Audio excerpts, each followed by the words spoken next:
There's a video on YouTube of a farmer, Wendy describing her experience dealing with root aphids on her farm. She was experiencing crop failure, and when she went to examine the plant roots, she found what she thought, and were later confirmed, as root aphids. Now, root aphids live and feed on plant roots, causing damage to plants, yellowing leaves, wilting, and they pose a significant problem for growers because they can spread quickly and are hard to get rid of. Wendy got in touch with a company that sold an organic parasitic fungal spray that is particularly effective against root aphids, and this company ended up asking her to do a side-by-side test of a few of their products. She agreed, and by the time she received the product, a little over a week had passed. But when she went to find the root aphids, she started pulling up plants to find which areas that they were specifically located, and she couldn't find them. Knowing that root aphids don't just move along once they've begun infesting, she continued searching until she ended up pulling out her microscope to try to find them, and she made a startling realization. Under the microscope, she could see that what she had previously believed to be small chunks of perlite were actually root aphids, surrounded and suffocated by white fungi.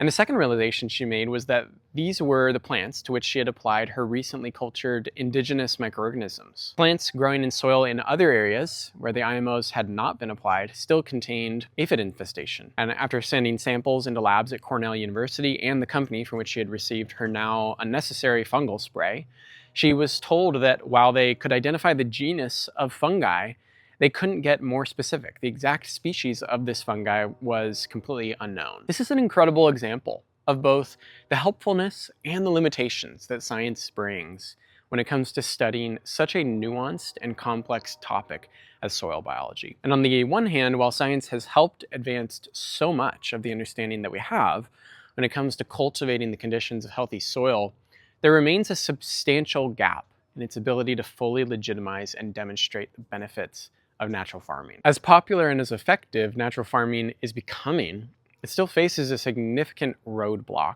that could keep it from expanding. And that is that science can't prove that it works. Or more accurately, maybe science won't prove that it works. But to understand why, we need to look at how modern scientific research is designed, and maybe more importantly, how it's funded. Because the reality is, the very people who stand to gain the most from natural farming are largely incapable of formally legitimizing its efficacy, while the organizations that stand to lose the most from legitimizing natural farming could be the very ones who could fund the research. In this video, we're going to take a look at what natural farming is, how it works, and why it's one of the fastest growing forms of alternative agriculture. And then we'll look at the problems that it faces when it comes to receiving research funds, and how it's already found itself incompatible with the way that research projects are performed. As always, I'll end with some practical steps that you can take. And before we go any further, welcome back to the channel. My name is Taylor, and I help gardeners explore sustainable and regenerative growing techniques that are exclusively the bon diggity. And one of the frameworks that I draw from a lot is the world of natural farming. Natural farming refers to a way of aligning with nature's processes and patterns in such a way that boosts fertility in the soil, in plants, and leads to less and less work over time, because have you noticed that nature just kind of runs itself? It would be pretty sweet to have a little bit of that momentum in our own growing operations. Now, natural farming is an umbrella term for many large categories of growing. Under this umbrella, we've got things like organic, regenerative, permaculture, syntropic, biodynamics, no-till, zero-budget natural farming, and much, much more. But some of the most compelling frameworks amongst these techniques, at least for me, come from the Korean natural farming world. And this framework was developed first by Han-Kyu Cho, Master Cho, who did extensive research and studied under natural farmers in Japan, while also examining traditional growing techniques across his home country of South Korea, and began the process of standardizing those techniques. A branch of Korean natural farming is JADAM organic farming, which is similar in many ways. It was developed by Master Cho's son, Young-Sung Cho, and these guys are truly incredible. The work that they and their families have done and continue to do is an incredible blessing to the world of natural farming. But even with so many individual growers benefiting so widely, and even with all the promise of the systems, KNF and other natural farming methods are very hard to fully standardize and support from a modern scientific perspective. What that means is that for people willing to take the step into the unknown, to contextualize, observe, and persevere through trial and error, there are huge potential upsides to KNF. Practicing these techniques for many growers means that they don't have to rely on costly external gardening inputs, fertilizers, pesticides, herbicides, fungicides, and expensive equipment. It means that over time, soil biology is brought toward a natural state where less and less input is required to grow healthy plants, and crop failure and struggles are greatly reduced or even eliminated altogether. But for many others, and probably the majority of growers, the lack of scientific backing is too high of a hurdle to jump over for them to pursue any form of natural farming. And at a certain level, I get it. This stuff is not always intuitive. It grinds against a lot of conventional thinking. It takes some work to figure out how it all works, and you're not going to look the same as most of the people growing around you. Now, for some people, like myself, these are actually mostly upsides, but I can also understand why formal scientific support is necessary for a lot of people to get on board. And you'll notice that I'm using the term formal scientific support because the fact is that there is plenty of informal scientific backing to these techniques. It's that the peer-reviewed, third-party, massively vetted scientific studies have not emerged yet. But this is what I refer to when I say formal. However, I also think that understanding how specific techniques and approaches to agriculture receive that formal scientific backing is well worth it, because just knowing how it works might change the way that you think about it a little bit. The first main thing that I want to point out is simply the way that scientific research is funded and what the benefits and limitations of that system are. I will be linking to a substantial number of articles and studies that you can find in the description if you would like to check out any of those yourself. But two that I want to point out for this section are the life cycle of a research grant article from the Conversation Journal online and the Infonetica article, What is Research Funding? I found these very helpful as I was preparing for this video. In the US, there are many research organizations that receive grant and federal funds, the NIH, the NSF, and the DARPA, to name a few. But essentially, to receive funding from these government organizations, you first apply for a grant in such a way that meets the requirements for a request for proposal, or RPF. And this is a very thorough set of guidelines that weeds out a lot of potential projects. The projects that pass the RPF guidelines then undergo a rigorous merit review, where a council looks for conflicts of interest, debates the merits of various projects, and then decide how to dole out funds. And obviously this is a very simplified explanation, but once the funds are doled out, the red tape doesn't go away. These agencies have very strict and specific rules about how funds are spent, and deviance from these rules can result in a loss of access to funds. And this makes government-provided funding a challenging path to pursue. Academic institutions can also provide some funding, and some of them are the biggest research agencies in the world, but these are also federally funded in a lot of cases and also have strict rules about how funds are spent and how projects are performed. But this still leaves one major group of funding providers to fill in the gaps: private corporations. And these corporations don't always fill in the gaps as much as they bankroll projects. And when a research project receives adequate funding, they can hire the right people, scientists, researchers, writers, compilers, all of which result in a legitimate scientific finding. Thankfully, corporations have a long history of transparency for the projects which they fund. In case you missed it, that was a joke. Let's bring this into the real world. Let's say that a groundbreaking scientific study was released that showed that sugar consumption showed no correlation with coronary heart disease. This would be great news because everyone likes sweets, and it's nice to know that we don't need to worry about overconsumption. Well, this discovery was made in the 1950s, and it appeared that the science was showing no adverse effects on human health, specifically toward the emerging heart disease epidemic of the times. And the research continued to show this throughout the 60s and 70s, leading many Americans to believe that saturated fat and dietary cholesterol were the primary villains of the story, not refined sugar. Now, if you were a believer in science during these decades, again, this was great news because there was a clear path to weight loss and healthy lifestyle that didn't involve restricting refined sugar in your diet. But what if I told you that the studies that were being published and the research that was being performed was largely funded and performed by an organization called the Sugar Association? Would that make you a tiny bit skeptical of the findings that refined sugar was a healthy part of the American diet? It probably should.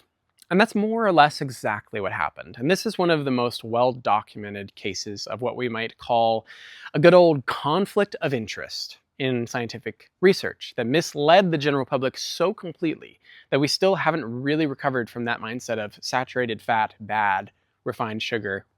Now, in case you're wondering, the Sugar Association, previously called the Sugar Research Foundation, was founded in 1943, and it receives funding from sugar growers across America, over 140,000, who pay dues for this research to be done.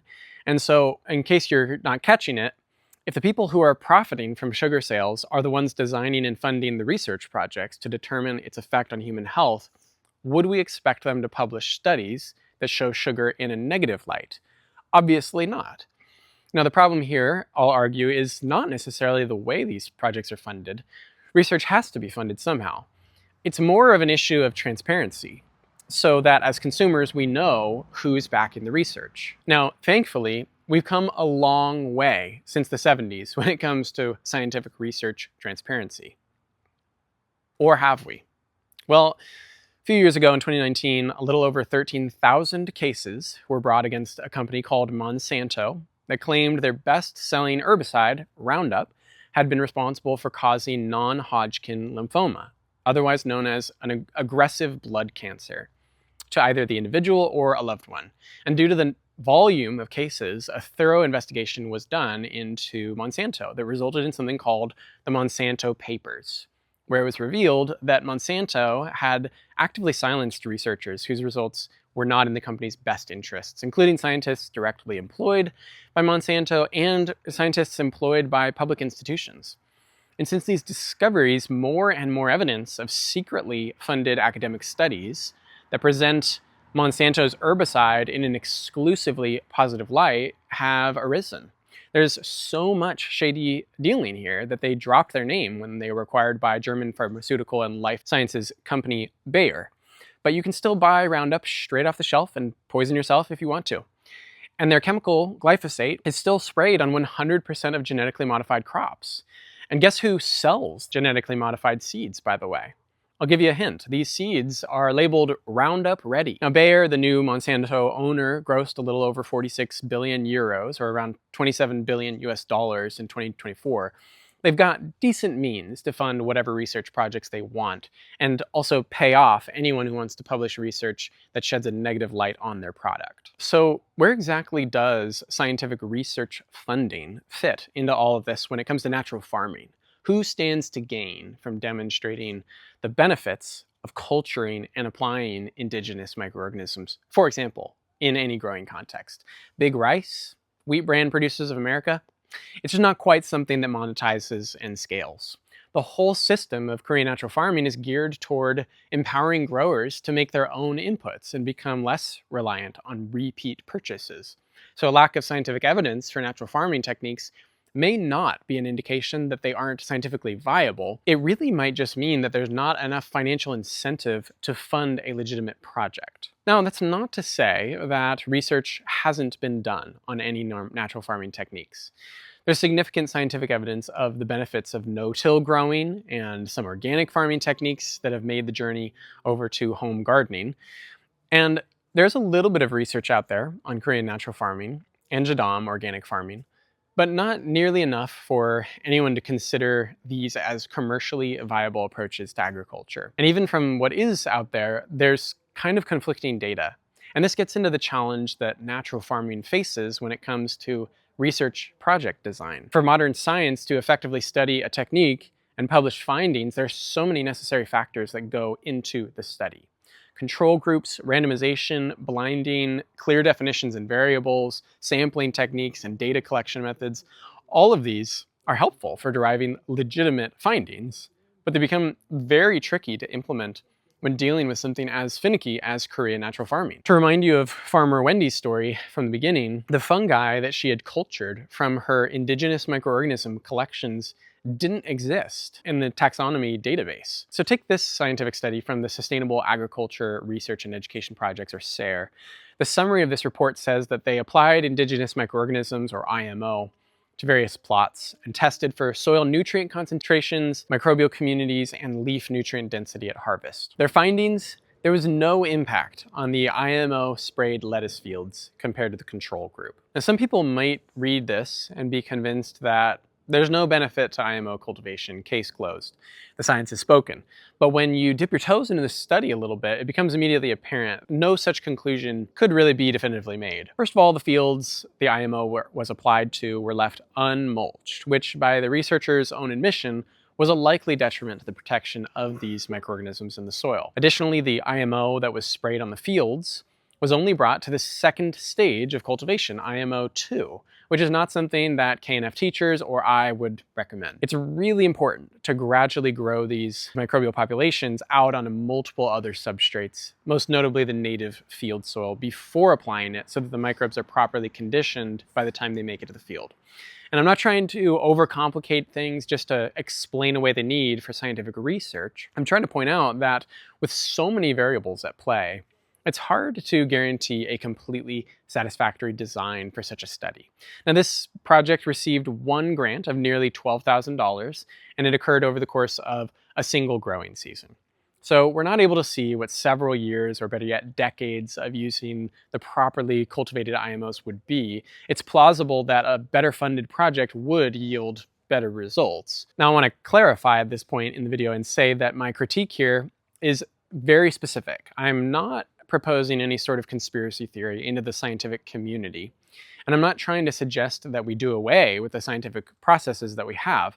My frustration is largely with the lack of transparency when it comes to who funds which projects and who buries which findings. But I also think that it would help us all to put off conclusions about what various scientific findings actually are showing us. I want to encourage healthy skepticism with regard to anyone's bold claim about whether something for sure works or for sure doesn't. I'm going to continue to make bold claims on this channel, and rather than nodding your head and blindly accepting what I have to say, I want you to actually stand up and try it out. Like, see for yourself how it works, if it works for you. If it seems to work for other people and not for you, why might that be? Are people lying to you, or is there more to learn? These are the basic questions that go into critical thinking and result in real lived out experiences. And in fact, I'll just acknowledge that on this channel, I really enjoy getting to play teacher. I enjoy getting to research and trial and experiment and then present my findings to you guys. But the whole reason that I do share this stuff is so that you can do something about it and get a better result in your garden. As gardeners, we're dealing with a very physical, tangible, real-world thing.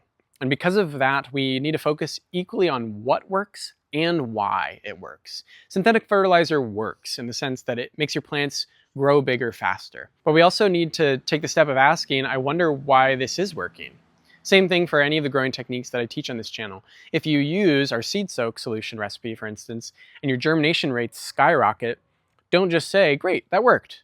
Try to take one more step and learn about maybe why it worked. If you try something that we teach here and it doesn't work, I'd ask you to do the same thing. Ask why might that not have worked, and then proceed from there. There's so much yet to be discovered in this realm of gardening beyond what I can fully demonstrate.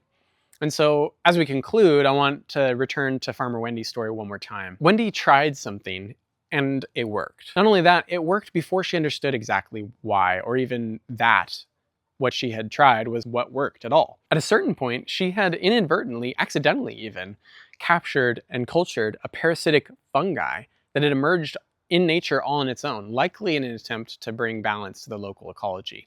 A root aphid population is not an inherently bad thing. They exist for some reason, otherwise nature wouldn't allow them to stay. But as we can see in so many ways, nature keeps checks and balances. And this particular fungi from Wendy's area had evolved specifically to keep root aphid populations in check. Wendy happened to collect this fungus in her IMO collection. She applied her IMO 4 to the soil, and the fungus present in the IMO went to work. A fungus that no one knew it existed. And her story is one of many who have found indigenous microorganisms to do remarkable things in their soil. Chris Trump, one of the biggest leaders of Korean natural farming, developed an indigenous predatory microorganism technique on accident. And then he shared it so that people like you and me could try it. The point here is not to diminish science or to say that there's no need. The point is there's actually an even greater need for gardeners and farmers like you to explore. There's a whole world of discovery out there. And sure, you could try and maybe you'll fail at catching IMO, or maybe you could try and make a groundbreaking discovery that science can't even catalog yet. Are you more willing to wait for the science to prove that this works, or are you willing to actually give it a try and advance the science in a more meaningful, practical, and helpful way? One more point that I hope comes through in our videos is that I expect that what you see me do or what I demonstrate in our videos is not what you are going to do verbatim. As is the case with most things in life, and certainly with Korean natural farming, there's a balance between copy pasting into your life and contextualizing. If you hear me talk about something that I'm doing, it might make sense for you to do that exact thing, but it also is probably more valuable to listen to the why of what I'm doing so that you can apply that to your growing context, to what materials are available to you, to how your environment treats your plants and your soil. That's what makes this way of gardening pretty distinct from the conventional approaches. There's not an A plus B equals C approach that stays exactly intact no matter where you're growing. It's more about recognizing patterns, trialing, and making adjustments as you hit the roadblocks. I want to end by saying that transparency, or honesty, in the words of Billy Joel, is hardly ever heard. But it's also one of the things that we really need most in our world right now. I can't say that I'll be perfect on this channel, but Cassidy and I are committed, and have been since we started, to present the truth about what we find. And sometimes it's hard to know exactly how to share those things. Sometimes we try to share in more spunky and direct ways, as was the case for our video describing the brutal pest damage we experienced at the beginning of last growing season. Whatever it is that we experience, we want to at least attempt to honestly share what we're learning and going through. And that's our commitment to you. So thanks for joining us as we grow, and thanks for watching to the end of this video. We appreciate the support. And as always, if this struck a chord with you, or if you've got a story or a personal experience to share, I would love to hear that. So send me an email to taylor@thegriffinfamilyfarm.com. Thank you for watching, and I'll see you in the next one.